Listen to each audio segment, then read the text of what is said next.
नमस्कार विद्यार्थी मित्रांनो. कालच्या भागामध्ये आपण पाठ क्रमांक 4 प्राथमिक आर्थिक क्रिया यामध्ये प्रस्तावना, व्याख्या व काही व्यवसायांची माहिती आपण जाणून घेतलेली होती. आजच्या भागामध्ये आपण प्राथमिक आर्थिक क्रियांमधील काही व्यवसायांची माहिती आजच्या भागामध्ये आपण जाणून घेणार आहोत. यामध्ये आपण 2 व्यवसायाविषयी माहिती आपण अभ्यासणार आहोत व त्याविषयीची माहिती आपण आजच्या भागामध्ये आपण घेणार आहोत. ते 2 व्यवसाय म्हणजे एक लाकूडतोड व्यवसाय व मासेमारी. प्रथम आपण लाकूडतोड या प्राथमिक आर्थिक क्रिया व्यवसायाशी माहिती आपण संबंधित जाणून घेणार आहोत. लाकूडतोड म्हणजे विद्यार्थी मित्रांनो, हा पूर्णपणे निसर्गावर आधारित असणारा हा व्यवसाय आहे. हा व्यवसाय ज्या भागामध्ये वनांचं प्रमाण जास्त आहे अशाच भागामध्ये आपणाला हा व्यवसाय आढळून येतो. वनांमध्ये असे अनेक व्यवसाय असतात. त्या अनेक व्यवसायापैकी लाकूडतोड हा एक महत्त्वाचा व्यवसाय आहे. आजही वनस्पतींच्या बदलत्या स्वरूपानुसार आपण पृथ्वीवरील वनप्रदेशांचे वर्गीकरण विविध नैसर्गिक प्रदेशामध्ये करतो. यामध्ये आपण 11वीच्या पुस्तकामध्ये जर आपण पाहिलं तर अरण्यांचे प्रकार यामध्ये आपण विविध वनांविषयी माहिती आपण जाणून घेतलेली आहे. यामध्ये प्रामुख्याने 3 प्रकारचे असणारे कटिबंध आणि त्या कटिबंधामध्ये असणारे वनांचे प्रमाण आपण अभ्यासलेले आहे. यामध्ये विषुववृत्तावरील उष्णकटिबंधीय प्रदेश, त्यालाच आपण सदाहरित वने असे म्हणतो. 2 मान्सून पानझडी वने, त्यानंतर समशीतोष्ण कटिबंधीय वने. अशा प्रकारे आपण वनांच्या प्रकारामध्ये माहिती आपण अभ्यासलेली आहे.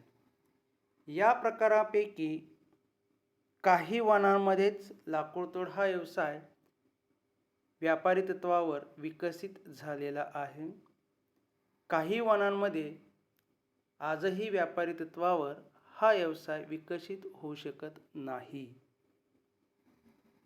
त्याला काही नैसर्गिक घटकसुद्धा कारणीभूत असतात. लाकूडतोड हा व्यवसाय वेगवेगळ्या वनांमध्ये थोड्याफार प्रमाणामध्ये होताना दिसून येतो. यात वनांच्या प्रकारामधील उष्णकटिबंधीय सदाहरित वने म्हणजेच विषुववृत्तावर आढळणारे हे वने हे अतिशय घनदाट सदाहरित असतात. या वनांतील वृक्षांचे लाकूड हे अतिशय टणक असते. यामध्ये आयर्नवूड, रोजवूड, महोगनी असे उंच स्वरूपाची वृक्षे आढळतात आणि या वृक्षांच्या जे लाकूड आहे अतिशय टणक असतात. त्यामुळे येथे व्यापारी तत्वावर लाकूडतोड व्यवसाय विकसित होऊ शकत नाही.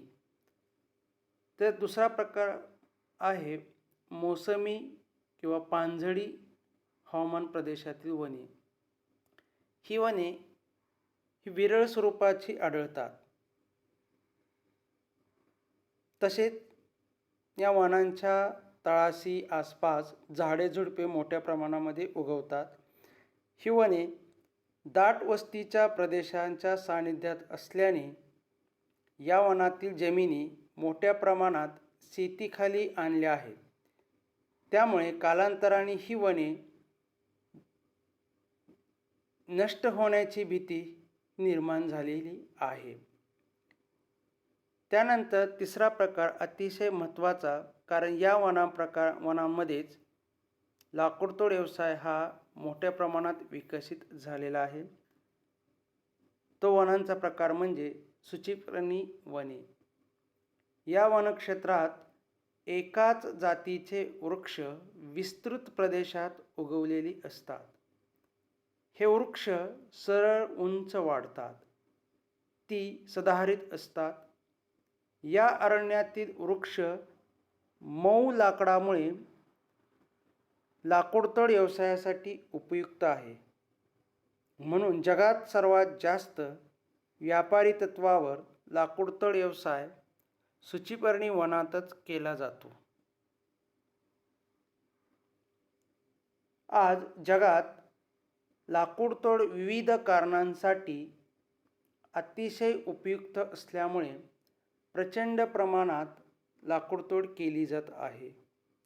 त्यामुळे जगातील वनांचे प्रमाण हे दिवसेंदिवस कमी होताना दिसून येत आहे आणि याचा परिणाम म्हणून पर्यावरणासंबंधीच्या असणाऱ्या अनेक समस्या आज आपणाला निर्माण झालेल्या दिसून येतात. कारण जगामध्ये वनांचं पर्यावरणामध्ये महत्त्व फार मोठ्या स्वरूपाचं आहे. कारण वनांमुळेच हवेमध्ये असणारा गारवा, कार्बन डायऑक्साईड, ऑक्सिजन याचं असणारं प्रमाण, पर्जन्यामध्ये असणारं वनांचं महत्त्व, जमीन पातळीमध्ये पाण्याची पातळी वाढवण्यासाठी असणारे वनांचे महत्त्व, मातीची धूप थांबवण्यासाठी अतिशय महत्त्वाची भूमिका हे वृक्ष करत असतात. असे अनेक कारणांमध्ये आपणाला वृक्षांचे महत्त्व हे दिसून येत आहे. परंतु आज मानवाने आपल्या हव्यासापोटी व आपला मानवी विकास करण्यासाठी मोठ्या प्रमाणात मानवाने वनांची तोड हे करीत असल्यामुळे आज ह्या समस्या आपणाला ह्या दिसून येत आहेत. त्यामुळे पर्यावरणाचा समतोल हा दिवसेंदिवस ढासळत असलेला दिसून येतो. म्हणून या व्यवसायावरती दिवसेंदिवस कुठेतरी हळूहळू बंधने येऊ लागलेली आहेत. त्यावरती काही देशांनी विशिष्ट कायदेसुद्धा आता अस्तित्वात आणलेले आहेत. भारताने सुद्धा वृक्षांवरती तोड बंदी हा कायदा निर्माण केलेला आहे. त्यानंतर आपण दुसरा प्रकार पाहणार आहोत. प्राथमिक आर्थिक व्यवसायामधीलच मासेमारी. मासेमारी या प्राथमिक व्यवसायावर अनेक प्राकृतिक आणि मानवी घटकांचा परिणाम होतो. या व्यवसायाचे सुरुवातीचे स्वरूप हे उपजीविकेपुरते मर्यादित असले तरी आज सद्यस्थितीत ही एक महत्त्वाची प्राथमिक क्रिया आहे. विशेषतः किनारपट्टीच्या प्रदेशात या व्यवसायांचे अनन्यसाधारण महत्त्व दिसून येत आहे. मासेमारी व्यवसायास अनुकूल असणारे घटक, या दोन प्रकारचे घटक महत्त्वाचे आहेत. एक, भूखंड मंच. भूखंड मंच म्हणजे काय, तर समुद्राचा असा भाग जो 200 मीटरपेक्षा कमी खोल आहे, अशा उथळ भागास भूखंड मंच असे म्हणतात. जगामध्ये ज्या ज्या ठिकाणी, ज्या देशाला मोठ्या प्रमाणात भूखंड मंच आहे, लाभलेला आहे, अशा ठिकाणीच मासेमारीचा विकास हा मोठ्या प्रमाणात होताना दिसून येतो.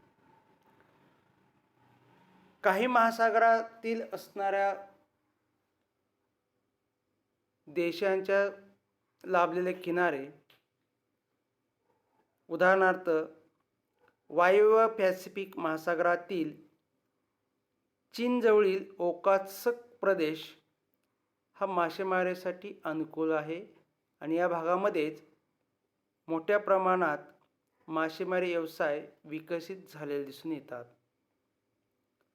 दुसरा घटक आहे तो म्हणजे उष्ण व थंड सागरी प्रवाह. ज्या ठिकाणी उष्ण व थंड सागरी प्रवाहाचा संगम होतो किंवा भूखंड मंचावर हा प्रवाह होत असल्यास अशा प्रदेशात प्लवंकाची वाढ मोठ्या प्रमाणात होते. प्लवंक हे माशाचे प्रमुख अन्न आहे. त्यामुळे या भागात मोठ्या प्रमाणात माशांची पैदास होते. असे प्रदेश निसर्गतः मासेमारीचे क्षेत्र म्हणून प्रसिद्धीस येतात. उदाहरणार्थ क्युरोशिओ उष्ण प्रवाह व ओयासिओ थंड प्रवाह. हे दोन्हीही प्रवाह जपानजवळ एकत्र येतात. हे दोन्हीही प्रवाह पॅसिफिक महासागराच्या उत्तरेकडील भागामध्ये निर्माण होताना दिसून येतात. त्यामुळे या प्रदेशात मोठ्या प्रमाणात मासेमारी व्यवसाय विकसित होत आहे.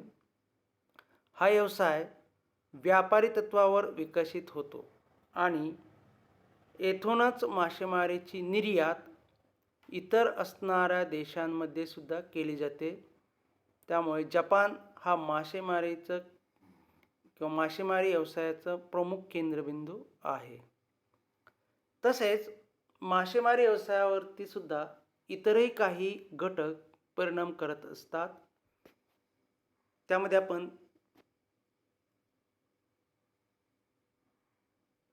काही घटक अभ्यासणार आहोत.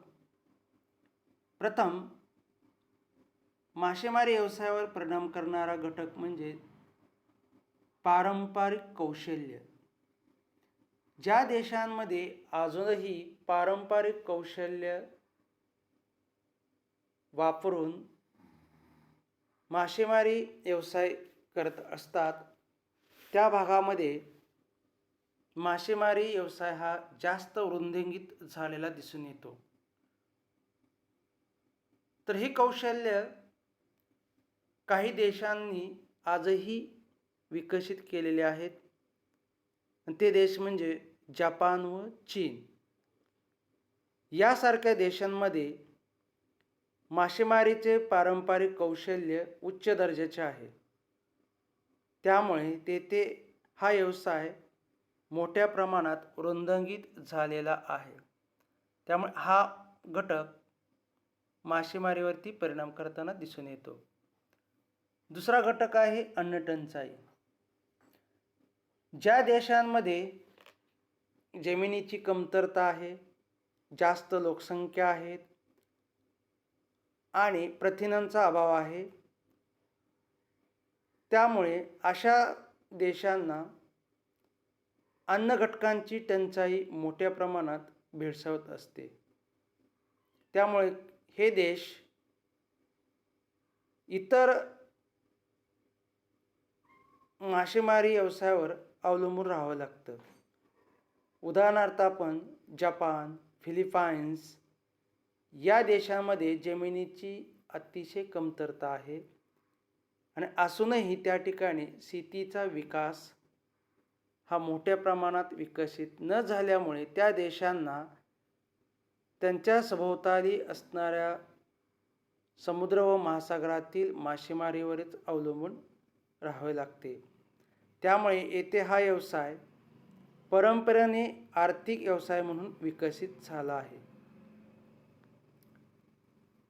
तसंच इतर व्यवसायांची कमतरता ही या मासेमारी व्यवसायाच्या वाढीस कारणीभूत आहे.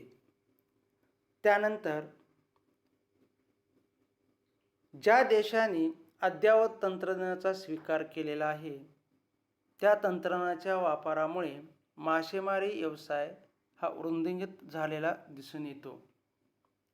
तसेच काही देशांचे किनारे हे दंतूर आहेत व त्या देशाचे असणारे बंदरांचा विकास हा उत्तम आहे. अशा ठिकाणी आपणाला आजही मासेमारी विकसित झालेले दिसून येते. तसेच उच्च अक्षवृत्तीय प्रदेश हा भाग मासेमारी व्यवसायास अतिशय महत्त्वाचा आहे, कारण या ठिकाणचं हवामान हे थंड असतं. त्यामुळे मासेमारी व्यवसाय विकसित होत असताना मासे हे नाशवंत होऊ शकत नाहीत. अनेक काळ या हवामानामध्ये मासे टिकून राहतात, परंतु उष्णकटिबंधामध्ये त्यांना शीतगृहांची सोय करावी लागते. म्हणून उच्च अक्षवृत्तीय प्रदेशामध्ये थंड हवामान असल्यामुळे तिथे हा व्यवसाय मोठ्या प्रमाणात विकसित होत असतो उष्णकटिबंधीय हवामानाच्या तुलनेने. कारण मासेमारी व्यवसायास उबदार व थंड हवामान आवश्यक असते. तसेच मासेमारी व्यवसाय करण्यासाठी मोठ्या प्रमाणामध्ये जहाजांची आवश्यकता असते आणि ही जहाजे विशिष्ट लाकडापासून तयार केलेली असतात.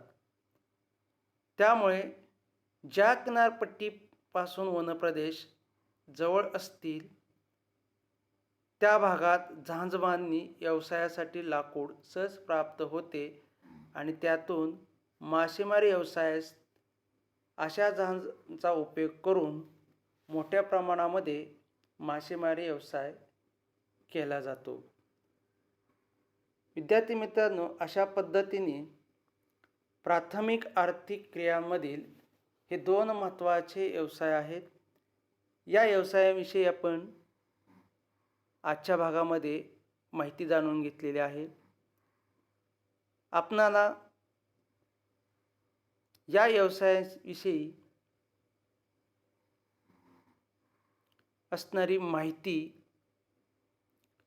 या व्यवसायामध्ये असणारे काही व्यवसायाचा अभ्यास आपण पुढील भागामध्ये आपण करणार आहोत. आपणाला हा भाग कसा वाटला आपण कमेंट करा.